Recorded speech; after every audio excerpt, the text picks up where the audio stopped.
So the first week of the FIRST Robotics Competition season is officially over, and I hope you've got your marketing plan set up for the rest of the year. But if you don't, no worries, because in this video, I'm going to show you exactly how I structured my team this first week so that going into the rest of the season, we're going to be set up for success. And if you'd like to follow along in this video, you'll also have a great structure for your marketing team by the time we're done. Now, we had a preseason meeting before kickoff, and in this meeting, one of the primary things that I really wanted to figure out before the season started was what were the students on my marketing team interested in doing? That way I could tailor our marketing to their strengths this year. Now, not every student wants to pick up a camera and take pictures or do video editing or do graphic design of some kind. But at the end of the day, I want to make sure that whatever my students want to do, I can find an opportunity for them to do those things. Because honestly, if they're not having fun and they're not engaged, they're not going to be creating their best work. Now, rather than just simply going around the room and asking, what are you interested in doing or what are you interested in doing? I set out 4 team roles in the marketing department, and then from there determined which students were interested in doing those roles and what strengths in particular they would bring to the table. So the 4 team member roles that we set out this year are content creator, content strategist, community manager, and data analyst. Now, to break down each one of these, the content creator is as it sounds, basically the students that are going to make the content. That means taking pictures, shooting video, editing video, coming up with graphic templates, maybe in Canva, and making the actual finished product.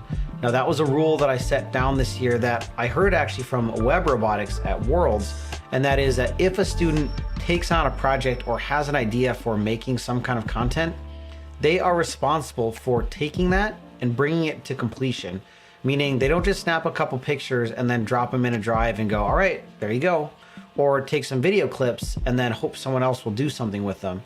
If they have an idea or they take pictures, they are responsible for putting those together and then writing the caption that will go on social media with those pictures. So I had some students, of course, that wanted to be content creators. I had one that was really interested in photography. I had one that was really interested in videography. And I had some that were kind of in the middle. They weren't quite sure what they wanted to do, but they definitely wanted to make content of some kind. Now, personally, for my own opinion, I think that if you're going to be a content creator in a robotics team, you want to have kind of skills in all of the different aspects of content creation. So you should be able to take good pictures. You should be able to take some video. You should be able to edit video, at least very basically, just putting clips together.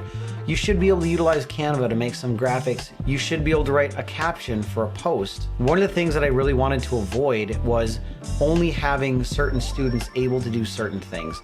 And that can pose a problem because if those students are gone for the day and they're your main photographer or your only student who knows how to do video, then now you don't have anybody who can take video that day or put something together, and we don't want that to happen.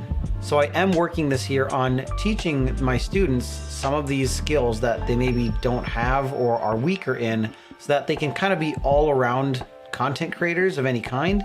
Again, they're still going to probably have an interest more in one thing or another, but they should at least be comfortable dabbling in some of the other content creation techniques and skills, because again, it helps your team's capacity if you don't have to rely on only 1 or 2 people in certain areas that others just can't pick up. Now, as for the content strategist, this student primarily is coming up with the ideas of what we want to post about.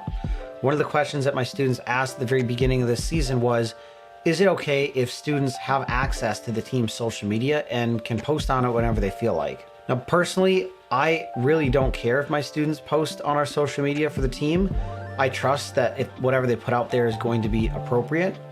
Obviously, there is a risk there that they could put something out that is not appropriate, but if that time comes, I'll handle it then.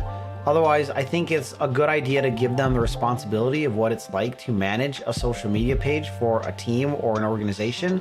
Because if they do want to go into marketing in real life, there are going to be clients who ask you to manage their social media page, and you are going to be responsible for posting things out there in the voice that that brand or organization wants.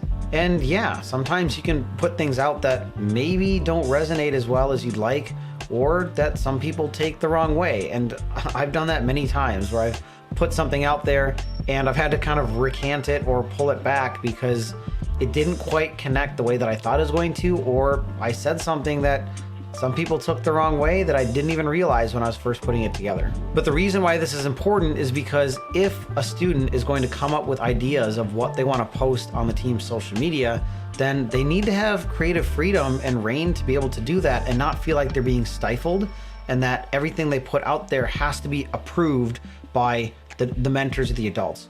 Now, granted, of course, if they do want to put something out there, they still show us and I still look at that, but that should not be the sole only way that they can put things out there if it gets approved by, 7 different mentors. Now, the community manager is someone who does the posting and essentially is also responding to comments and other things on our post online.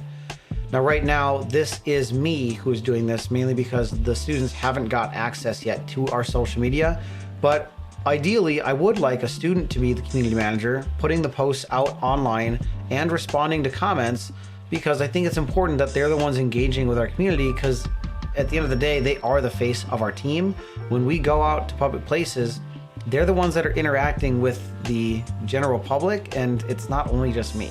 Now, the last role is the data analyst, and this is one that most teams don't really have, but it is super, super important. And if you do it right, it can really grow your team's marketing really fast. And this is where we're basically pulling reports from our social media pages, Facebook, Instagram, YouTube, and we're gonna look at what posts did well, what posts didn't do well, what got the most views, what got the most likes, the most shares, the most comments. And we want to post more of those things that did well and less of the things that didn't do well. Now, this one will take some time and training because the student who's looking at this data may not understand all the different metrics you can utilize when you're looking at it. But with a little bit of practice, they're going to start to see some patterns and trends. And I'm hoping that with that, we can capitalize and double down on some of these posts that do really well to help grow our social media for our team. So once we had the roles kind of all figured out, the next thing we went into were the content buckets that we wanted to have our content fall into. Now, the point of having these content buckets is essentially to make it easier for your team to make content on a regular basis, where you don't need to think about what are we posting this week or what are we putting out there tomorrow or Friday or whatever. And so these 3 buckets are going to be impact, community/people, and robot progress. Now, impact posts are going to be posts about the impact that our team is having on the community or the impact that our program has had on students or other people in the program. So a lot of these posts are going to be things about the events that we're doing, the volunteering that we're doing, other projects we have coming up this year or that we're currently working on, or things that we've done in the past also. This is a really important thing that I think you should utilize more if you're not already, and that is like posting stuff that you've already done in the past. I understand that maybe you did it last year and you posted about it at that time.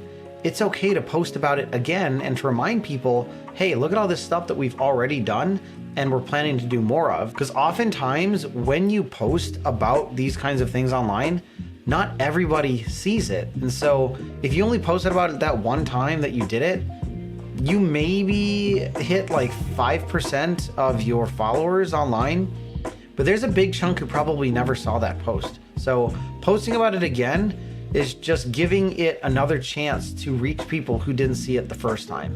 As for the community/people posts, those ones are actually going to be mentor spotlights and senior spotlights and other videos like that, where we're essentially showcasing sort of the community that we've built within our team and the people that we have on our team. Now, this year we have 17 seniors, and so I thought it would be a good idea to make a senior spotlight for each of them. And if each one of these is a short little reel or even a 90-second long video, that's 17 videos. And if we post one of those a week, that's like 4 months worth of content, right? 16, 17 weeks. Yeah, it's like 4 months worth of content. It just basically means that once a week, we always have something to post about, and that is going to be a senior spotlight. Now, we also are making mentor spotlights, and we'll probably make other videos about the community and culture that we've built within the team. But this is at least a very easy, consistent thing that we can do every week so that, again, we don't need to be scrambling to figure out what are we going to post this week, because we have 17 videos essentially that we can make and just make that last for a couple of months. So the last content bucket is robot progress, which is exactly as it sounds. We're going to make sure that we post about the progress that we're making as we build our robot leading up to competitions. Now, of course, we're going to do a weekly recap every single week, and most teams are probably doing that, but we also want to be making like little snippets of content about maybe this one particular part of our robot, like our drivetrain or our intake or our shooter. A little short interview with the primary CAD student as he talks about the CAD design and some of the challenges that he's facing. And you can make, 5 or 6 little reels just interviewing someone from your build team or your design team, and then putting that out there. And it doesn't only have to be a weekly update, but you can be updating throughout the week in a much more consistent and engaging way.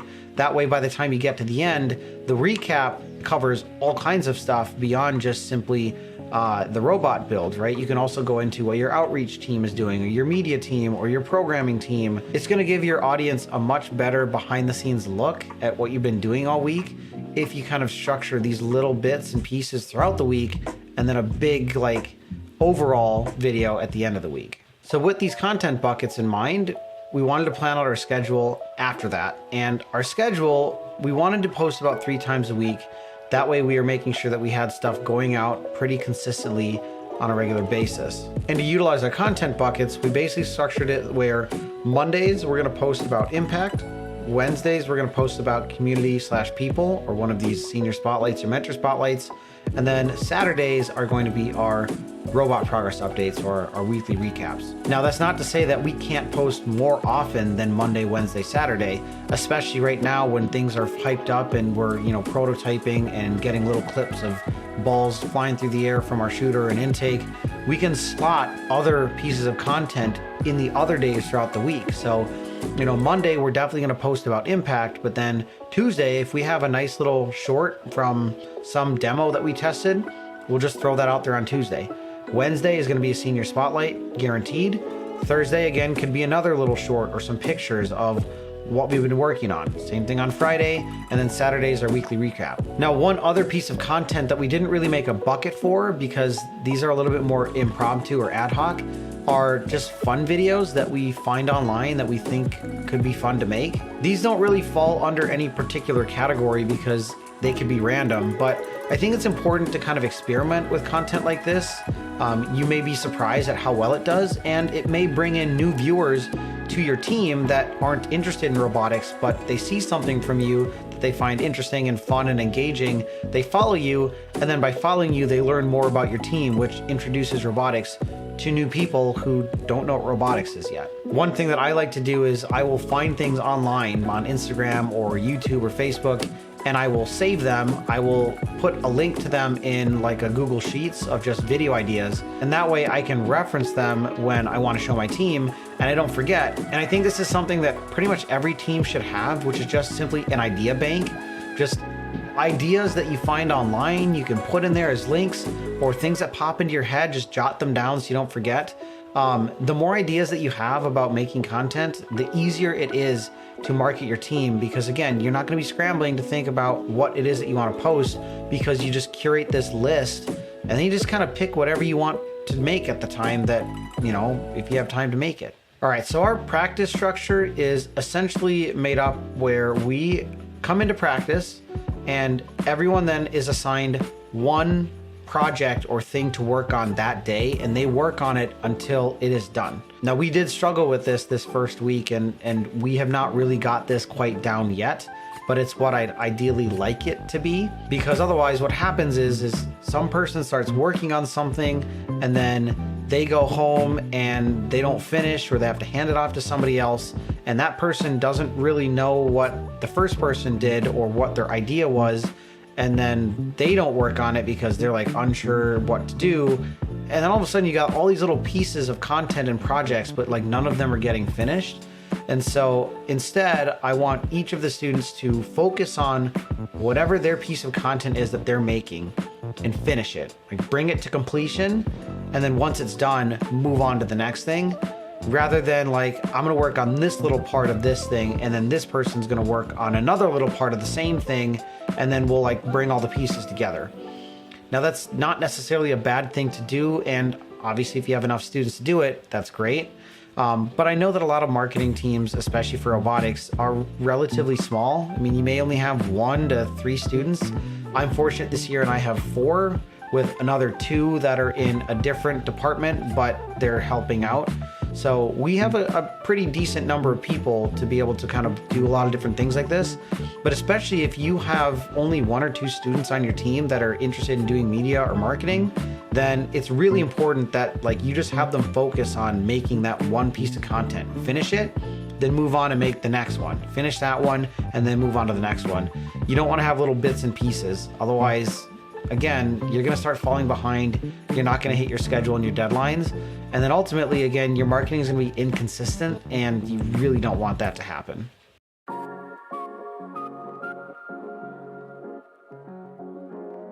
My team had a student that ran the marketing and media department for like the last 4 years. They just graduated this past year. They were a senior, and this year is the first year without this person running the media and marketing platoon. And so I really wanted to make sure that coming into this year, we had a good structure to be able to set the students up for success. And in my mind, the biggest thing, the biggest goal that we really want to drive towards is consistency and hitting our schedule and making sure that we are making content and putting it out there when we say we're going to do it. Now, granted, things come up. I mean, this past week we had our Premiere Pro crash on us when we were making our week 1 recap video. We hadn't saved anything. We lost all of our progress, and I had to go home and like crank the video out in 2 hours. Not ideal. But things like that are going to happen. And it's okay if you miss a day or you're a day behind or a day late on something. But the worst thing that can happen is that you start letting that become the norm, where you are working on something, you don't get it done in time. It's Monday, you're supposed to post it today, Monday, and instead it goes into Tuesday, and then you maybe post it Tuesday. Or you don't post it Tuesday because you don't finish, and then it goes into Wednesday, and now you have a post you're supposed to post on Wednesday, but you haven't posted your Monday thing yet. And so now the thing that was supposed to go out on Wednesday hasn't even gotten started, or it's not going out that day. And all of a sudden it makes this giant chain reaction, and it snowballs. And then what happens is you just kind of start posting things whenever you finish them, and it just starts becoming sporadic. I do not want that to happen. So what I've done is basically created a metric where I'm tracking how often our posts are going out on time and how often they are late. And basically tracking that as a percentage. So that way the students can see, this week, this month so far, we have posted, 75% of our things on time, but 25% of the time we've been late. Ideally, I'd like it to be on time greater than 90% of the time, but again, I understand. And if we're not hitting those deadlines often enough, then we implement countermeasures. So if we, are 75% on time for our schedule, what can we do to increase that percentage rather than just let it keep on sliding over and over again? Now, this actually comes from my work, my day job, where we measure schedule attainment and we track how often are we delivering things on time, how often are they late, how often are they early, and if we are late consistent enough, then what are we doing to introduce countermeasures to essentially increase our on-time delivery? If you're a mentor or an adult who has a day job and works in corporate America, on-time delivery, quality, all of these metrics that I'm sure your company has, these are, in my mind, great things to start implementing in your robotics team, because these students are going to see these kinds of things when they get into the real world, and that is what robotics is all about, right? I mean, we're trying to teach our students what the real world is like in a setting like this before they get to the real world. That way, they're already a leg ahead and have an advantage over anybody else going into corporate America, because they're used to these kind of real world business concepts now in high school, rather than having to wait to get into the real world and real corporate America where they learned there for the first time. So that is how I have structured my marketing team this first week. Going into the second week here, we're going to be trying to do our weekly recaps a little bit better rather than cramming them in all at the end of the week. We're going to try to get more in the moment, interviews and clips of students throughout the week. Start that edit, and that way on Saturday, if something happens, we can maybe get some clips of anything special that we don't have yet, but we can edit about 75 to 80% of it by the time Saturday comes, and then Saturday just really finishing like the last 20% and not starting from zero and having to do all of it and then posting it that same day, because that scramble is not fun and I really don't want to do that every single week. So if your team who has a marketing department, what are the things that you're trying to work on this year or improve? Let me know in the comments below. I'd love to hear, as well as I'm sure there are many others out there who are trying to get better at marketing, and learning from everyone who's in the game can help all of us improve together. Thank you so much for watching. I hope you gained something valuable out of this video, and as always, I'll see you in the next one.